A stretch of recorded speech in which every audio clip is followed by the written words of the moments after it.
ڈائن کا انتقام قسط نمبر 7۔ ڈائن نے چوٹی سے ثنا کو اونچا اٹھایا اور دھواں بن کر غائب ہو گئی۔ اس کے ساتھ ہی ثنا بھی غائب ہو گئی۔ 11:15 پر جیسے ہی عروسہ اور عفت ثنا کو کمرے میں لینے آئی، دنگ رہ گئی۔ ثنا اپنے کمرے میں نہیں تھی۔ یہ کہاں گئی بھابھی؟ عروسہ کے چہرے پر پریشانی کی شکن آئی۔ واش روم میں ہوگی، شاید تم چیک کرو، عفت نے کہا۔ عروسہ نے واش روم چیک کیا تو ڈور اوپن تھا۔ نہیں بھابھی، یہاں بھی نہیں ہے۔ تو کہاں گئی یہ لڑکی؟ عفت کا دل زور سے دھڑکنے لگا۔ بھابھی کہیں یہ بھاگ تو نہیں گئی؟ عروسہ نے کہا۔ چپ کر عروسہ، دیکھو یہیں کہیں ہوگی۔ چلو بھابھی باہر دیکھتے ہیں۔ عروسہ کمرے سے باہر نکلی۔ پاپا چلا کاٹیں گے ہیں، تب تک میں کچھ پتہ کرنے کی کوشش کرتا ہوں۔ انوس بیٹھے بیٹھے بور ہوا تو لائبریری میں آ گیا۔ سلیمانی کتابیں نہیں ہیں، نہ کچھ لیب میں ہیں، کروں تو کروں کیا آخر؟ انیس دماغ پر زور ڈالتے ہوئے بولا۔ انوس نے راز ڈائن کو کھولا اور پھر سے سلیمانی کتابوں کے بارے میں پڑھنے لگا، مگر کافی دیر پڑھنے کے بعد انیس کو کچھ پتہ نہ چل سکا۔ جو اچانک انیس کو کچھ یاد آئے، سی سی ٹی وی۔ جب پورے گھر میں کیمرے لگے ہیں تو اس جن کا چہرہ ضرور نظر آیا ہوگا، اس طرح ہم اس کو ڈھونڈ سکتے ہیں۔ انیس نے سوچا، لائبریری سے باہر نکل گیا۔ نہیں بھابھی، پوری حویلی میں پتہ کر لیا ہے، لیکن ثنا کہیں بھی نہیں ہے اور نہ کسی نے نوکر نے اس کو دیکھا ہے۔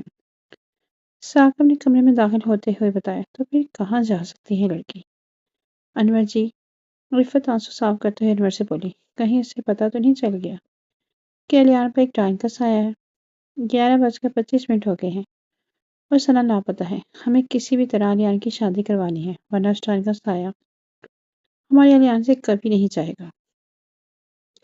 عفت نے بے چینی سے کہا۔ تو اب کچھ نہیں ہو سکتا، شادی نہیں ہو گئی؟ عروسہ نے کہا۔ نہیں، یہ شادی ہوگی، عفت نے آواز میں سختی لاتے ہوئے کہا۔ کیا مطلب بھابھی؟ دلہن تو گئی، اب کس سے؟ ثنا نے نہ سمجھتے کس سے؟ عروسہ نے نہ سمجھتے ہوئے کہا۔ ہم ابھی یہاں پر کسی ایسی لڑکی کو ڈھونڈیں گے جو بنا باپ باپ کے ہو اور اس کی شادی الیان سے کر دیں گے۔ عفت نے کہا تو سب کو جھٹکا لگا۔ مطلب کیا ہے تمہارا عفت؟ مطلب آپ کو سمجھ آ گیا، بس جلدی سے لڑکی ڈھونڈے، ہمارے پاس 30 منٹ ہے، میں اپنے بچے کو کچھ نہیں ہونے دوں گی۔ مگر بھابھی، ثاقب کے بولنے سے پہلے عفت نے اسے ٹوک دیا۔ اگر مگر کچھ نہیں، ہمیں لڑکی چاہیے۔ عفت نے اتنا کہا تھا کہ کمرے کا دروازہ کھلا، ایک لڑکی اندر داخل ہوئی۔ جی دلہن کہاں ہے؟ مجھے انہیں مہندی لگانی ہے۔ اس نے ادھر ادھر نظر دوڑاتے ہوئے کہا۔ دیکھو بیٹا، دلہن کو چھوڑو، تم کسی ایسی لڑکی کو جانتی ہو جس کے ماں باپ نہ ہو؟ عفت سیدھا اس کے پاس آ کر دروازہ بند کرتے ہوئے اس کے ہاتھ تھام کر بولی۔ جی آنٹی۔ وہ عفت کا منہ تاکنے لگی۔ دیکھو، میرے سوالوں کا جواب دو، عفت نے کہا۔ ہاں آنٹی، میری خالہ کی بیٹی حریم ہے، جس کے والدین بچپن میں ہی گزر گئے تھے، علینا نے کہا۔ کیا سچ میں؟ وہ کہاں ہے بیٹا؟ عفت کے چہرے پر امید کی کرن سی آ گئی۔ جی نیچے ہی ہے وہ، چلو مجھے لے چلو، عفت اتاولی ہو کر بولی تھی، مگر سب نے بولنا چاہا۔ عفت نے ہاتھ اٹھا کر روک دیا اور علینا کو لے کر کمرے سے نکل گئی۔ علینا کو ابھی تک کچھ سمجھ نہیں آ رہا تھا کہ ہو کیا رہا ہے۔ عامر بابا اپنا کام نپٹا کر جانے کے لیے اٹھ کر کھڑے ہوئے ہی تھے، تبھی اس نے دیکھا کہ ایک عورت دوسری طرف منہ کر کے کھڑی ہے۔ کون ہو تم؟ عامر نے کہا۔ عورت پیچھے کی طرف مڑی۔ ارے بیٹا، تم یہاں کوئی کام تھا کیا؟ عامر نے ایسے کہا جیسے اس کو اچھی طرح جانتا ہو۔ کام تو ہے نا، تمہاری جان چاہیے، وہ سے بولی۔ کیا مطلب؟ عامر نے کہا۔ مطلب یہ کہ عورت نے اتنا کہہ کر بازو کھولے، اس کے ناخن لمبے ہو گئے، اس کی آنکھیں سفید، پاؤں الٹے ہو گئے، بال ایک لمبی چونٹی میں تبدیل ہو گئی۔ تب تم ڈائن ہو؟ عامر کا جسم کانپنے لگا۔ عامر نے آنکھیں بند کر کے منتر پڑھنا شروع کیا تھا۔ ڈائن نے اپنا ہاتھ آگے کیا، اس کے ناخن بے حد لمبے ہو گئے اور وہ عامر کے پیٹ میں پیوست ہو گئے۔ پوری غار عامر کی چیخوں سے گونج اٹھی۔ دیکھو بیٹا، میں تمہارے آگے ہاتھ جوڑتی ہوں، میرے بیٹے کو بچا لو، ہمارے پاس وقت بے حد کم ہے۔ عفت حریم کے آگے ہاتھ جوڑتے ہوئے بولی۔ مگر آنٹی، آپ میری بات بھی تو سمجھے، میں کیسے کوئی بھی مجھے آ کے کہے شادی کر لو تو میں کر لوں؟ حریم کو کچھ سمجھ ہی نہیں آ رہی تھی۔ عفت کافی دیر سے اس کے سامنے روئی جا رہی تھی اور ایک چیز ہی کی رٹ لگا رہی تھی کہ میرے بیٹے سے شادی کر لو۔ دیکھو بیٹا، وقت بہت کم ہے، اگر آج 12 سے پہلے میرے بیٹے کی شادی نہیں ہوئی تو اس کا زندہ رہنا ناممکن ہے۔ تم پلیز میرے بیٹے سے شادی کر لو، میں تمہارے پاؤں پڑتی ہوں۔ عفت کی آنکھوں سے آنسوؤں کا سیلاب بہہ رہا تھا اور وہ حریم کے سامنے گڑگڑائی جا رہی تھی۔ عفت حریم کے سوا کمرے میں کوئی نہیں تھا۔ ٹھیک ہے آنٹی، میں آپ کے بیٹے سے شادی کروں گی، حریم نے فیصلہ سنا دیا۔ سچ میں تم میرے بیٹے سے شادی کرو گی؟ رفت کو تو اپنے کانوں پہ یقین ہی نہیں آ رہا تھا۔ رفت نے اپنے لیے دوبارہ پوچھا، ہاں آنٹی، مگر میری وجہ سے کسی کی زندگی بچ سکتی ہے تو میں ایسا ضرور کروں گی۔ حریم نے کہا، مجھے سمجھ نہیں آ رہی تمہارا احسان میں کیسے اتاروں۔ ابھی وقت بہت کم ہے۔ میں نے ثنا کے لیے 3 لہنگے منگوائے تھے تاکہ کچھ مسئلہ ہو جائے۔ لہنگے مہنگے میں تو کام آئے۔ ٹھیک ہے آنٹی، میں بس 5 منٹ میں آئی۔ وہ دلہن بنی بیٹھی تھی۔ اس نے کبھی سوچا نہیں تھا کہ اس سے اچانک اس کی شادی ہو جائے گی۔ اس کے نکاح کو 3 گھنٹے ہو چکے تھے۔ کسی طرح اس کا نکاح ہو گیا تھا۔ اس کی خالہ ریحانہ نے آ کر واویلا مچایا تھا، مگر ایک چیک نے اس کا منہ بند کر دیا تھا اور وہ جا چکی تھی اور علینا کو زبردستی ساتھ لے گئی تھی۔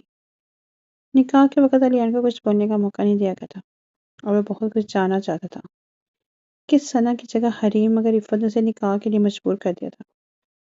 اس وقت حریم کے ساتھ کمرے میں سارا اور عائشہ موجود تھی، جنہیں خود سمجھ نہیں آ رہا تھا کہ سب کیا ہوا ہے۔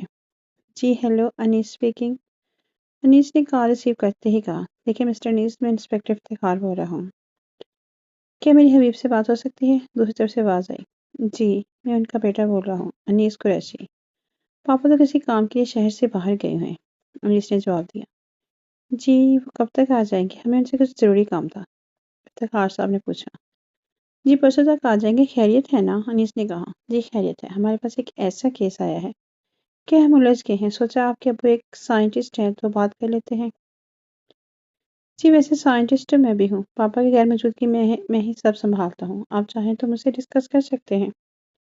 انیس ویسے تو ان سب کیسز سے دور رہتا تھا، مگر اس بار اسے کچھ اور بھی شک تھا۔ ٹھیک ہے انیس صاحب، تو آج شام 5 بجے چائے پر ملتے ہیں، انسپیکٹر افتخار نے کہا۔ اوکے سر، گڈ بائے، خدا حافظ، انیس نے جواب دیا۔ بھابھی سارا کے بعد حریم سوچو کہ دنیا سے باہر آئی۔ جی حریم نے کہا، کیا ہو بھابھی، کہاں گم ہے اتنی دیر سے؟ سارا نے سوال کیا۔ کہیں نہیں، حریم نے نظریں چراتے ہوئے جواب دیا۔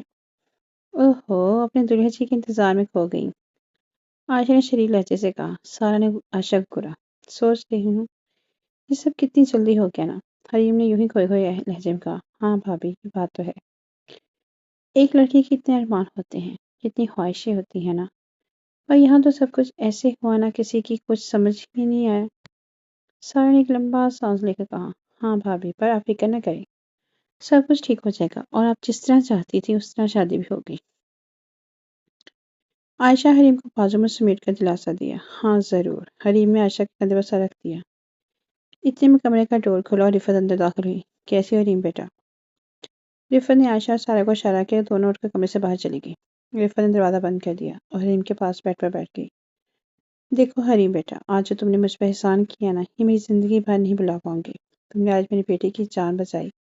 سچ کہوں تو ایک پل کے لیے میں نے امید ہی چھوڑ دی تھی، مگر پھر خدا نے یہاں تم کو فرشتہ بنا کر بھیج دیا۔ دیکھو حریم، آج ہم 21 سال بعد یہاں صرف ایک بزنس ڈیل کے لیے آئے تھے۔ ہمارے تو وہم گمان میں بھی نہیں تھا کہ یہاں آ کر ہمارے سے اتنا سب کچھ ہو جائے گا۔ میری بیٹی کی زندگی میں ایک بہت بڑا سایہ تھا جو آج شادی کے بعد ہٹ گیا۔ میں جانتی ہوں بیٹا اس وقت تم پر کیا بیت رہی ہوگی۔ رفت نے نہ کہہ کر حریم کے ہاتھ اپنے ہاتھوں میں پکڑ لیے۔ دیکھو بیٹا، میں تمہاری جنم دینے والی ماں نہیں ہوں، پر تم سے ایک وعدہ کرتی ہوں، میں تمہیں ایک ماں سے زیادہ پیار کروں گی۔ تمہیں کبھی میرے گھر میں کوئی پریشانی ہو، کوئی تکلیف ہو، تو تم سب سے پہلے مجھے آ کر بتاؤ گے، ساس نہیں ماں سمجھ کے، بلکہ ایک دوست سمجھ کر۔ میں تم سے ایک وعدہ کرتی ہوں، تمہیں کبھی کوئی تکلیف نہیں ہونے دوں گی۔ یہ وعدہ ہے تم سے میرا حریم، اور امید ہے کہ تم بھی ایک اچھی بیٹی بن کے دکھاؤ گی۔ حریم ابھی تک سر جھکائے بیٹھی تھی۔ جی ماں، آپ فکر نہ کریں، میں آپ کی ساری امیدوں پر پورا اتروں گی، حریم نے اس طرح سر جھکائے جواب دیا تھا۔ ٹھیک ہے بیٹا، اب تم آرام کرو۔ رفت نے اٹھ کر حریم کے سر کا بوسہ لیا اور چلی گئی۔